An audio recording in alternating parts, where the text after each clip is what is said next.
নমস্কাৰ। আজি শনিবাৰ বুলি আমি শনি মন্দিৰৰ ওলালোঁ। থিৰণ নামৰ আমি ভোগ দিছিলোঁ শনি মন্দিৰত, তো তাকে আমি যাবৰ কাৰণে ৰেডি হৈছোঁ।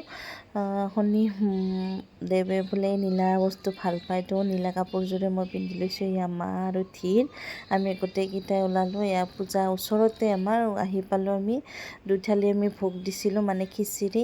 তো এনেকৈ আহি পালোঁ। আমি আহি পেলাই ধুনীয়াকৈ মম জ্বলালোঁ, লগতে চাকি ধূপ জ্বলালোঁ, শনিদেৱক পূজা কৰিলোঁ। আৰু তাৰপিছত আমি শনি মন্দিৰত পূজা ভাগ দি পেলাই আমি ভালেই পালোঁ বাৰু। তাৰপিছত এয়া ধুনীয়াকৈ পূজা ভাগ অলপমান আপোনালোকক দেখালোঁ। তাৰপিছত আমি অলপ সময় তাতে ৰখিলোঁ।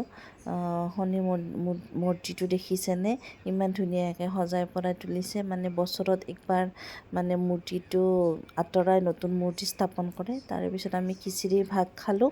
তাৰপিছত আমি ঘৰলৈ আহিলোঁ। আজিলৈ ইমানেই। Bye bye. আপোনালোকক